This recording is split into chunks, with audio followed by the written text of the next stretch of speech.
And if we're constantly posting and constantly on that content generation hamster wheel, how are you going to have the time to build your business? And social media is absolutely, I love it. It's one of the best affordable ways to market your business and build that brand awareness.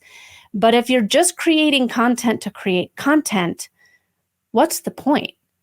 You have to be going in with intention and understand who it is that you want to talk to and how you can impact them by what your business has to offer. And I think that when you go in strategically, when you go in with intention, you don't need to post so much, and you'll have the right people following you and ready to hear more of your content. Today, I'm very excited to be joined by Katie Brinkley. If you don't know who Katie is, she's the author of The Social Shift, The Road Back to Community. She's also host of the Rocky Mountain Marketing Podcast, and she's CEO of Next Step Social, an agency that helps realtors, interior designers, and brokerages develop social strategy and podcasting strategy. Katie, welcome to the show. How are you doing today? I'm doing awesome. Thank you so much for having me. Today, Katie and I are going to explore social posting strategy. But before we go there, Katie, I would love to hear your story. How'd you get into social marketing? Start wherever you want to start.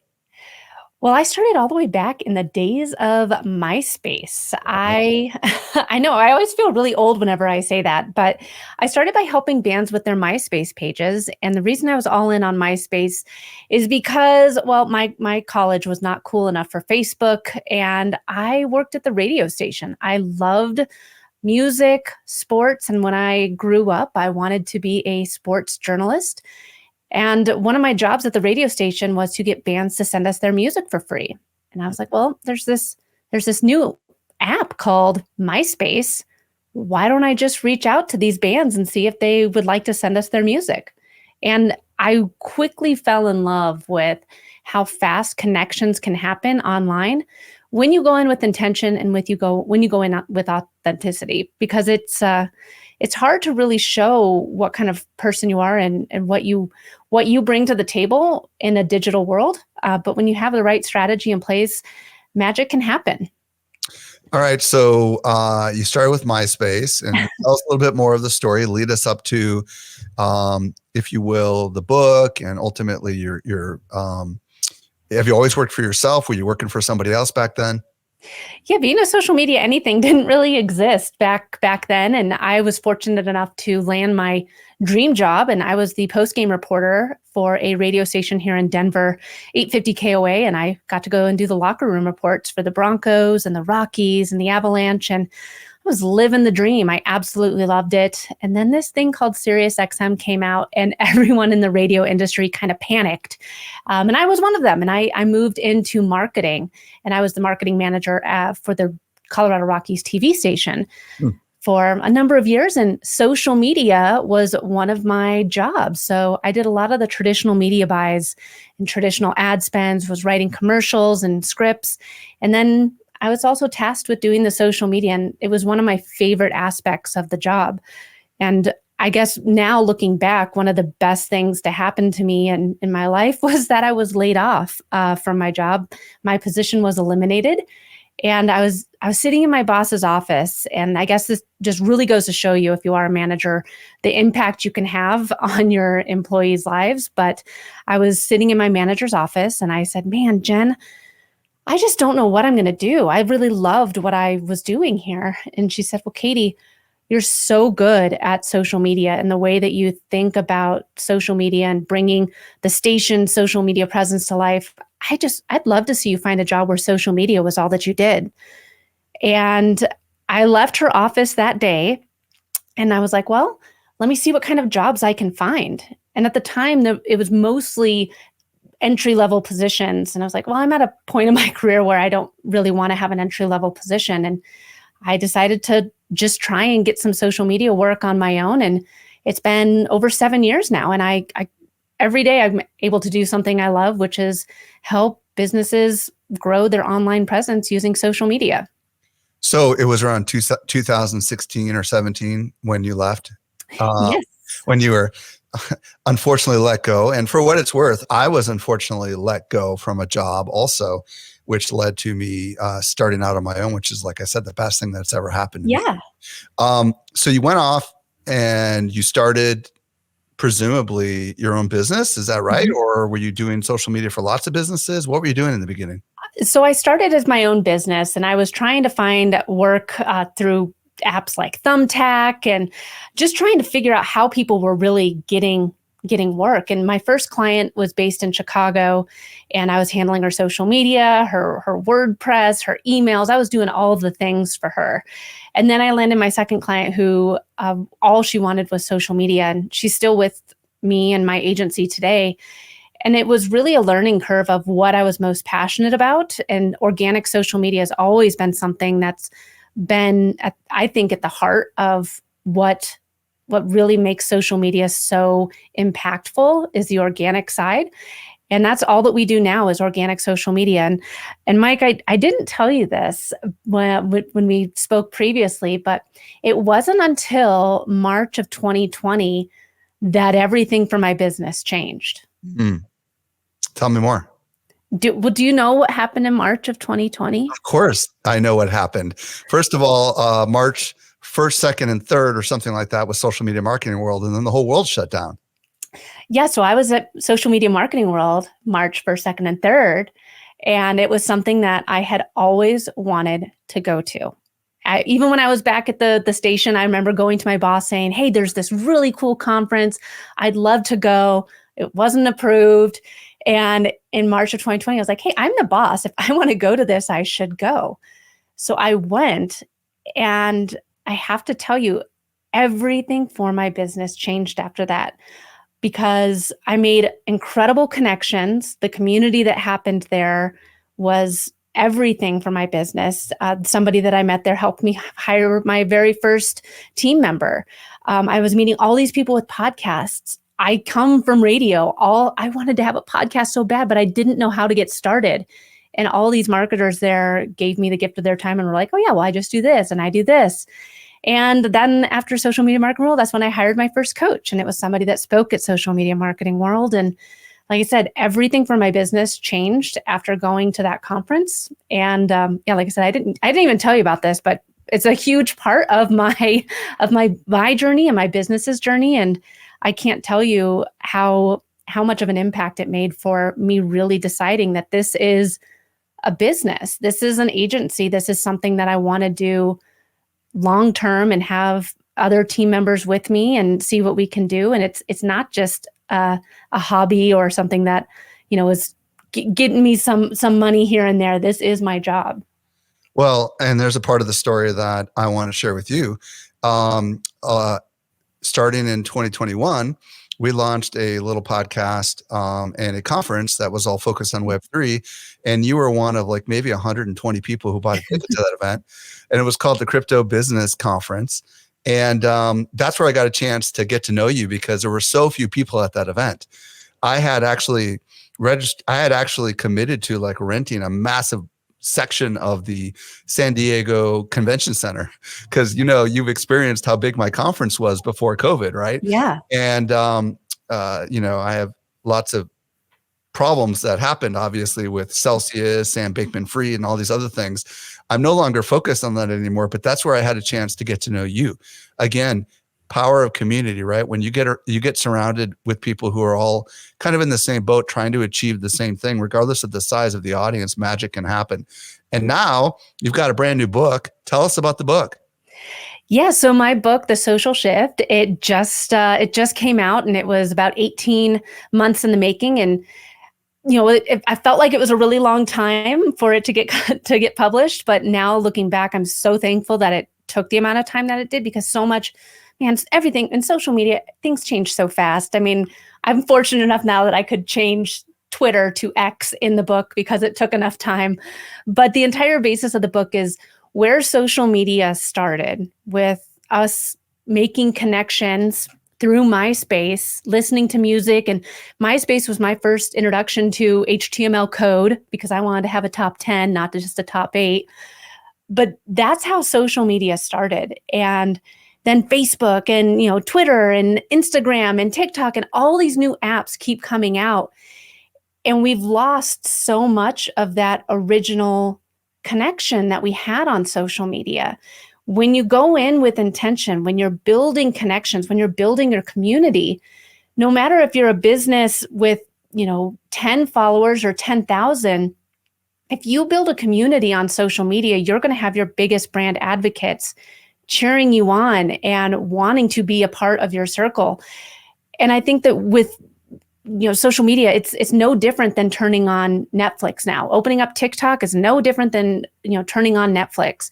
We've turned into consuming, and we've lost so much of our connection that social media was originally intended for. And I think that with the next iteration of the internet, when Web3 and that decentralized internet is here, community is going to matter more than ever. So we have to be intentional with our time and how we're showing up on social media today.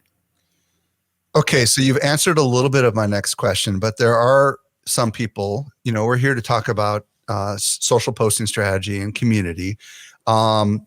But there are some people that are listening that are not sold on the value of developing community because maybe they are really just all about publishing content. Mm-hmm. What do you want to say before we get into some of your strategy here as to why people should pay attention to business to community buildings, specifically, in 2024 and beyond?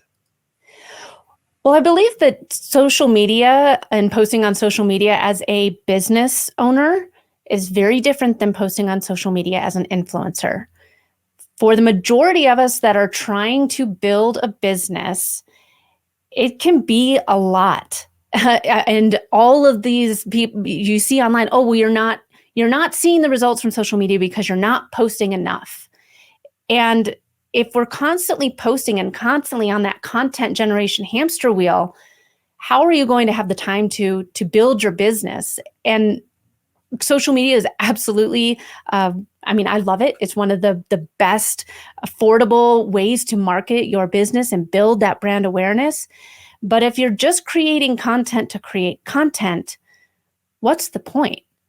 You have to be going in with intention and understand who it is that you want to talk to and how you can impact them by what your business has to offer. And I think that when you go in strategically, when you go in with intention, you don't need to post so much, and you'll have the right people following you and ready to hear more of your content and more of what it is that makes you and your business different. I love it. And I'm a big fan of strategy. I'm a big fan of, doing fewer things the right way. Like, for example, I read the book 10X is Easier Than 2X, which is such an amazing book for anybody who wants to think strategically. And it's not about just continuing to do all the things we've always done, but to do the right things. So let's talk about, we're going to get into your strategy, but before we do, kind of at a high level, what's the outcome that can happen? What are the benefits that can come from employing the strategy? And then we're going to go ahead and break it down. When you implement the strategy, you are not going to have to post so much because the right people are seeing your content. You can post, you don't need to post every day. You can post just a few times a week when you have the right type of content and the right, who it is that you're talking to. Well, and also, how does that ultimately connect also to having awareness and community and all that kind of stuff? When you know what posts your audience is going to identify with and connect with, you can have the right awareness around what it is, the message, the problem that your client, your ideal customer has. You can educate them further on what it is that they are struggling with. Bring in you to your social media. All of the different ways that you can actually get people to listen to the podcast or click the link in your bio. When you have the awareness and the entire strategy in place, it's going to make a difference for how you show up and how often you show up. Okay, cool. Let's dig into the very first part of your strategy. What is the first step? Yeah, so the first step is that awareness post, making people aware of the problem. So for example, if you are on Instagram, Right now, Instagram Reels, you get a ton of reach on. So you can do an Instagram Reel that will bring in awareness to the problem that your ideal client or customer is struggling with. If it's LinkedIn, LinkedIn polls are a great way for you to build awareness. People, it's so easy just to click the awareness or the engage button on there and vote, and it takes no time at all. If you think about it, the awareness post should be that wide net. You want to throw it out there and reach as many people as possible and bring them in. I like to use the analogy of Forrest on Forrest Gump on his boat, the Jenny, and he's throwing his net out there. He wants to catch as many shrimp as possible, but he might catch a catfish or a boot or a tin can, whatever. But for the most part, he wants to just catch as many shrimp as possible. So when you make your audience aware of the problem and just give them a little taste of, hey, here's a problem that you have, and I have a quick tip on how you can solve it, it piques their interest and they want to learn more. Okay, so I got a couple clarifying questions here. So with these awareness posts, we're talking about a problem, presumably that we can help them solve, right? Yes. Our product or service is designed to help solve this problem. Why is it that discussing problems actually helps with awareness? I think that when you're posting the awareness problem, it makes it so that you know the solution before they even realize that they're having the problem. They're seeing like that, okay, I just was Googling this, and here comes, Michael Stelzner, and he has the answer that I didn't know for the problem I didn't really know I had. So it really gets into understanding who your ideal client is and the different things that they're struggling with. We have to stop creating content for ourselves and start creating content for our ideal client, our ideal customer. Okay, so tell me a little bit, give me some examples of either awareness posts that you have personally done or awareness posts that maybe you've done for some of your clients, just so people can wrap their head around it. For sure. And I think that one of the biggest things I want to stress is that you have to know where your ideal clients are and what platforms you feel comfortable creating content for, because there's a lot of different ways to create content. I previously just gave two examples, one on LinkedIn and one on Instagram, and it's not the same for all platforms. It's not a copy and paste strategy for each of these platforms. So if your decision is to be on Instagram and LinkedIn and Facebook, remember there's a different way for those awareness posts to work on each platform. So for example, on Facebook, it might be that a Facebook post with a different colored background. It's typically like the one or two sentences. I wish that they had like an actual term for it. Are you talking about those posts where it fills the entire thing with like yeah. I mean, like I don't really know if there's like a term for it, but I call it background posts almost, because you can pick those background styles. Yeah, but those are the ones that get the most reach, and those are the ones that pop out in the feed. So that would be a good awareness post, and you'll see it a lot. Now that you know about it, you'll see it a lot on Facebook. But for example, one that I did was about my book coming out. And I said, holy cow, I've been a published author for over a week now. Thank you for everyone who supported me. Did you get your copy? And I made people aware that the book was out there. Again, it was an awareness post to generate a lot of people to engage and see my content. On Instagram, I might do a reel. So one reel that I love to do for my podcast is, so 3 tools that I use every week that save me 5 hours. And it's this one, and this one. And I'll just, point on the screen, and that's it. But I told people, hey, there's some tools out there that are going to save you time. They save you 5 hours. They save me 5 hours. Here they are. And that's all I've given them. It's just a little taste of there's tools out there that can help you. Okay, so let's take an example where it's not a physical product. Yeah. Let's take an example where maybe, let's say you're selling some sort of service. Like I know you work with people in the real estate industry, right? So what would be an example for that, just so people can wrap their head around that? Yeah. So if it's something in the real estate industry, I hate to say it, nobody wants to see, another just sold property of yours. How Right. can you make it interesting? How can you make them care that you're out there selling houses for that for people? And you could do again an awareness post for the city that you specialize in. So I'm in Littleton, Colorado. So maybe if I was a realtor, I would say the top 5 dining places you need to go to this in 2024 in downtown Littleton. And I'm making people aware that, hey, there's some really cool restaurants in Littleton. Like, I get it's the suburbs, we're not downtown Denver, but these 5 places you need to book your reservations at now. So again, making people aware of a problem that they have, because maybe they think that there aren't any cool restaurants in the suburbs. Got it. Okay, perfect. Okay, so the first part of your strategy is this awareness post. What's the next step in your strategy? It's the elaboration post. So taking it one step further, we made people aware that, hey, there's better restaurants in the suburbs, or there's tools out there that'll save you time, or hey, there's this great new book that you could buy. I made people aware of the problem. And now's my opportunity to elaborate on it. So on LinkedIn, this could be a LinkedIn article or newsletter. On Instagram, it could be a carousel post. These are your chances to really dig into why people should trust you, especially too. Remember, if you just did an awareness post with a reel, you'd probably have some new people seeing your content. So you take that post and you elaborate on the topic that you made people aware of with the awareness post.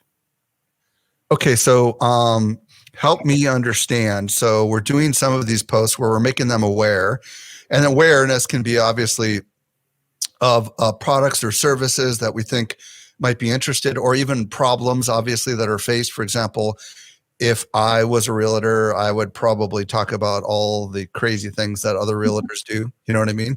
So that everybody knew that I was not doing those crazy things, But and then with this elaboration post, it sounds like when you say elaboration, you really mean like this is more content. This is a more detailed explanation. Does this have to be written? Can it also be video? Like, what's your thoughts on this? I love that you asked if it could be video, because going live is one of the best ways to show the human side of you in an AI world. I love going live for my elaboration posts. If you have a Facebook group, you could elaborate and go live in there every week. This is really where it allows you to show your audience, hey, I know what I'm talking about. You can know, like, and trust me. I'm not going to steer you wrong here. This is information that I'm giving you for free. Just imagine what it'll be like when we work together. This is your chance to really help people with their problems that most of the time they didn't realize that they had. Okay, I'm starting to formulate how this works in my brain. I personally do a lot of long form written copy that I write on Facebook, LinkedIn, and X/Twitter. And they tend to be like pretty detailed, right? And I tend to pick struggles that are faced by marketers and creators and entrepreneurs, and I write about them. I would think that's an example of elaboration, right? Yes. What I don't do enough is the awareness stuff. And the awareness stuff, I do sometimes on Facebook. Like, I'll post a little question, you know what I mean? Like, how are you handling artificial intelligence? Do you see it as a threat or an opportunity, right? For example, that's one I actually did, right? Yeah. And it spurs a lot of interaction. So what I'm kind of hearing you say is that the awareness post makes people not just, it makes them aware of you, right? Because those posts tend to get more reach, right? Yes. And these elaboration posts, it seems like they're more for your kind of loyal followers and fans. Is that kind of what I'm hearing you say? Exactly. And I see a lot of times when you do those posts, and I'll use my awareness posts for my podcast subjects. So I'll be thinking, okay, are people still using Threads? Let me ask my audience how many people are on it. Right. And then I can go in for my elaboration post and say, well, we've seen, this amount of people are still on it. This is the dip, whatever. But it allows me then more content ideas based on a lot of the feedback that my audience gave me from the awareness post. Now, you mentioned earlier that with this strategy, we can post less. Maybe we can wrap that up when we get through the strategy, just because in my mind, it seems like there could be a lot of posts that we could do here, right? And I would imagine I could see posting an awareness post once to twice a week. I could see posting elaboration posts, which seems to be a lot more work, right? So is this an example of the elaboration post of something you don't have to do as often? So the whole strategy is to post around 3 to 4 times a week. Now, Mike, you do you. If you want to post every day, you can, and just use this cycle and just continue taking people through it. But for me and my business, I'll be real with you. I got 2 little girls at home, and I'm trying to run a business here. 4 posts is all that I can get out if I still want to be active on the engagement side. And so I use this strategy for me and my clients. And it's, if you want to still stick with the cycle, you can do this every day. Okay, let's talk about the third step in your strategy. What is it? So this one is my favorite. This is the community building post. Why you? Why should I trust you? Okay, you made me aware of this. You've talked a little bit more about it, but how did you overcome it? How are you using this tool? What results have your clients seen? This is the opportunity for you to share the you of your business and your brand.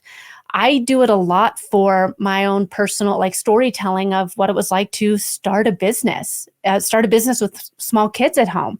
So I'll use a lot of my community-driven posts as a long form kind of reflective blog post, saying how I use this tool and how it's helped me with my business.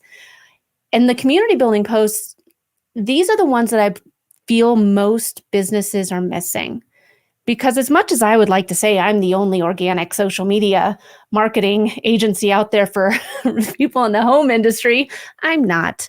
But what people why I've built my following is because people like what I have to say. They like my strategies. Maybe they like the fact that I was a post-game sports reporter and they're like, oh, well, that's really cool. I identify with that. What else does she have to say? Or, hey, I live in Littleton, maybe I'll run into her. You never know what it is that's going to bring people in and say, I want to be a part of her community. She's my person. They're my person. That's my business that I want to support and follow.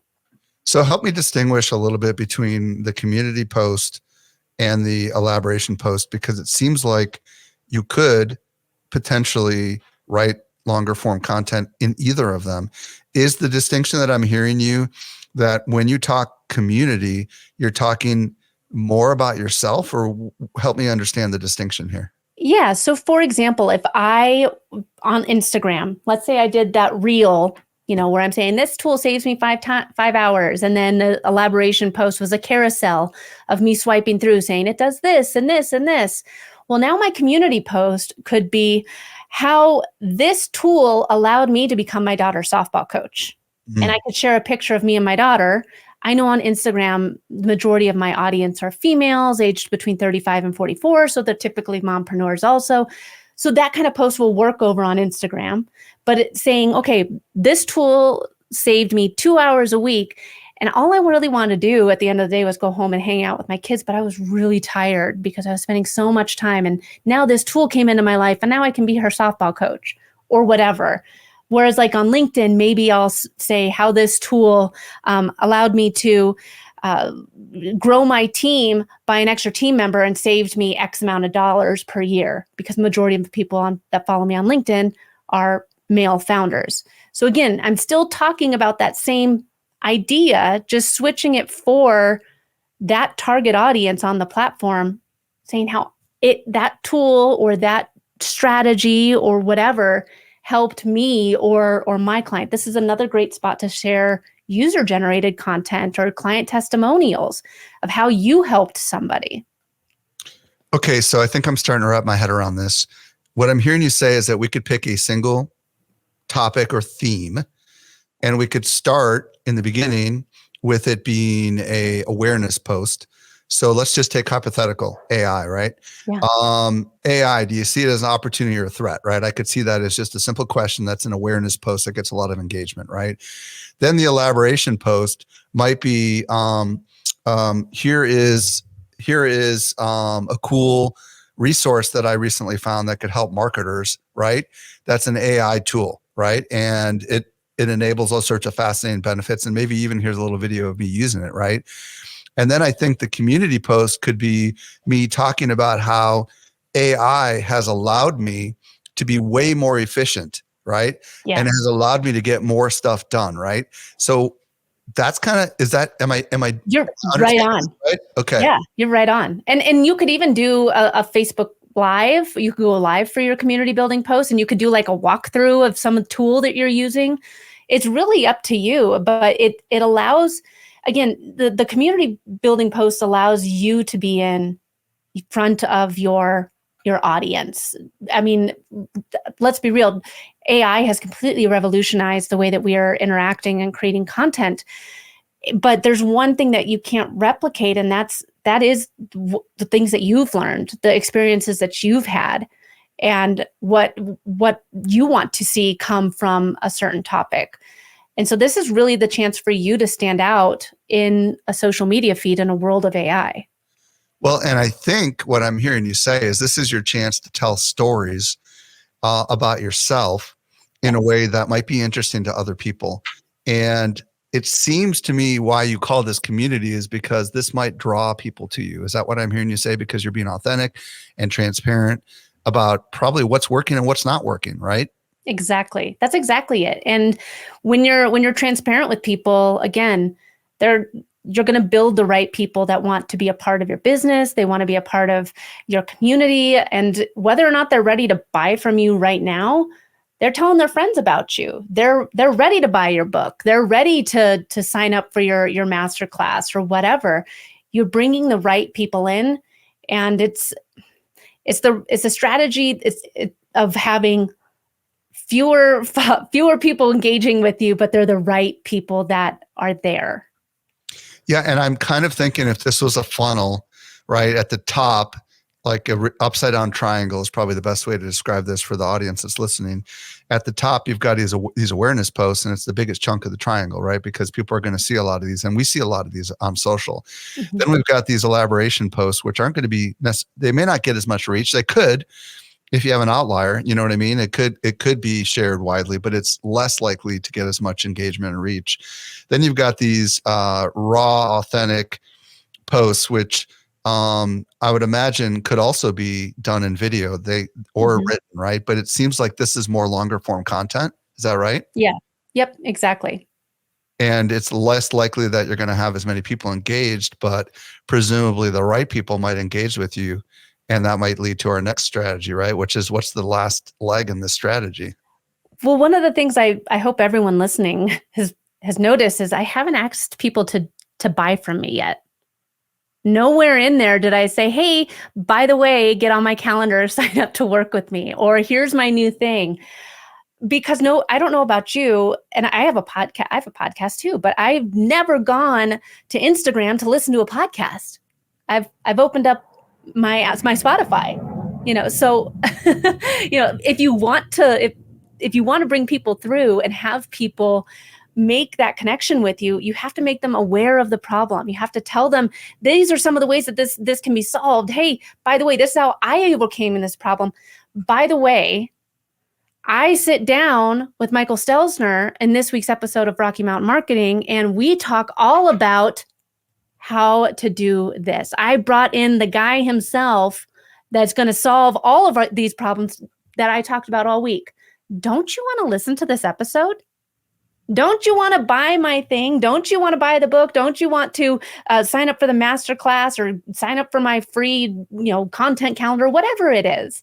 But you have the right people coming in through this upside down funnel that are ready to buy, that are ready to click, that are ready to leave social media to go one step further with you. Okay, so let's talk a little bit about how this might sound, or the language we might use on these kind of action posts. Can you give us some examples of? I mean, I know you just gave us one, obviously, for the podcast, but like, how should we craft these? Because I'll be honest with you, I'm reluctant to specifically sell ever on organic social, because I just know the algorithm just is going to tamp that thing down and it's not going to get very much reach, right? So I don't know how to do this very well, right? I can do it great on my podcast, because I own that medium and I know it's going to get through. But how do we do this on the socials? Well, let's go back to your example about the AI. So the awareness post, let's just walk back through that example of what you've done, of what you would do. I think I just figured it out. What I would say is hey, I've recruited some of the top AI experts in the world, and they're going to be speaking at Social Media Marketing World. Oh my God, you knew exactly where I was going with this. Dang it.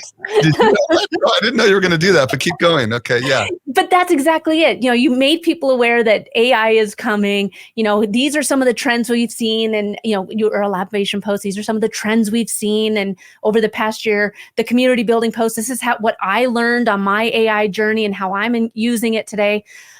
Fourth post, I brought some of the best AI experts in the world to sit down and talk to my community at this year's Social Media Marketing World, because I think AI is going to be changing the game. And if you're not learning how to use it now, you're going to get left behind.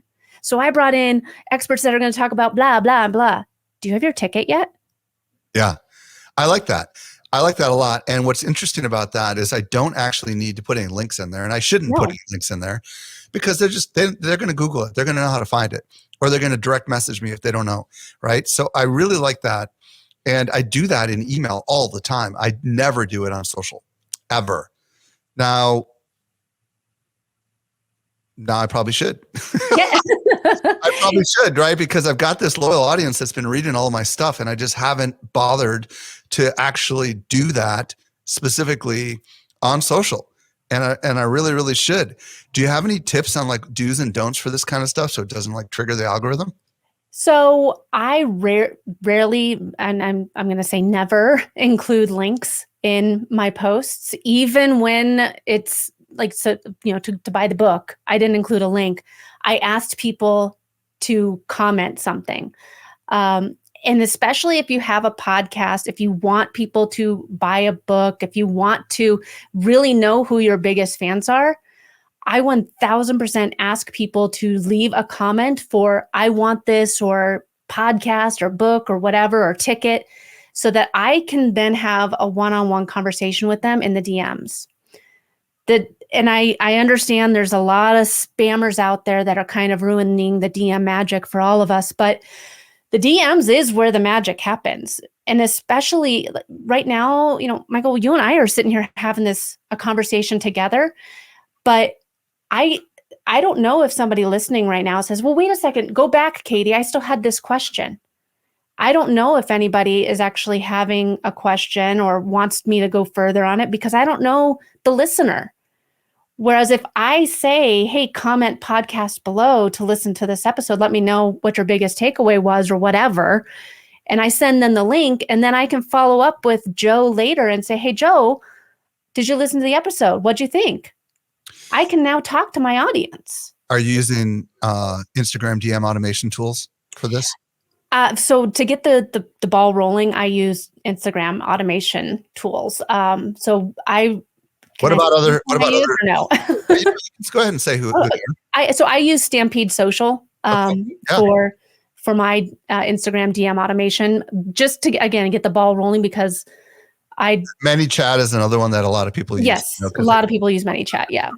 So, but what about the other social platforms? Do they work across all the social platforms, or do you have to take a different approach when it comes to Facebook and LinkedIn and Twitter?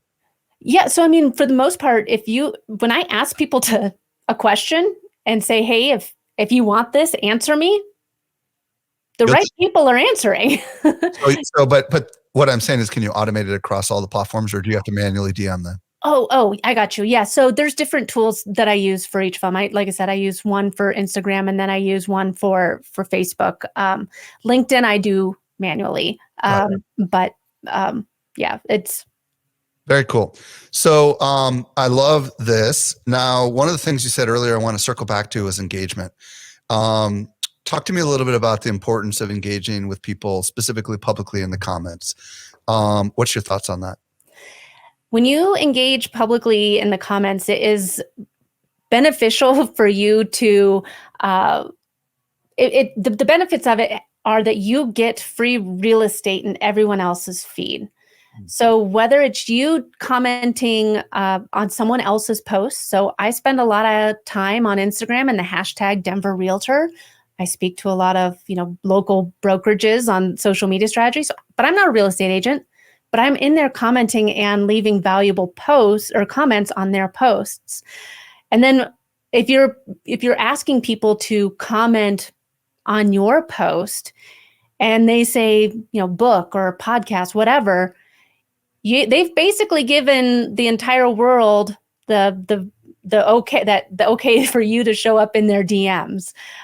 Hey, I said it was okay for her to come in here. It's not weird that Katie's in my DMs now talking to me, because it can feel weird when a lot of these when people just randomly show up in your DMs. And so when you have this public facing, go ahead. Okay. I want to get back to the actual public comments, right? So, I totally get the DM stuff, but I'm specifically thinking about the awareness posts and the collaboration posts and the community posts. What's your thoughts about thoughtful engagement in the comment section publicly? But yeah, I think that when you're engaging in the comments of these posts, again, it's your opportunity to have that, to elaborate even further on the topic that you started. So again, if you had your AI post, which I think that you did do an AI post and I commented on it, and you commented back like, oh, well, hey, you brought up some really good points. I never thought about this. And then now I can comment back further. It's only helping the commenter and you in the algorithm. Because if I leave a good comment on your post, it's going to give me free real estate in your feed.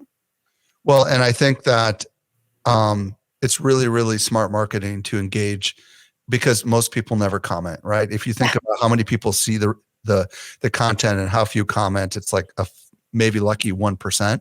Yeah. So those that put thoughtful comments, in my mind, deserve a thoughtful response. And I do think that goes a long way, because they're like, oh, Katie Brinkley responded to me. I'm a fan of Katie. That's a big deal for me, right? And maybe I'll respond next time with a thoughtful comment. And I feel like that's leading people down the path to ultimately wanting to do business with you. And it seems like a wise strategy. Would you agree?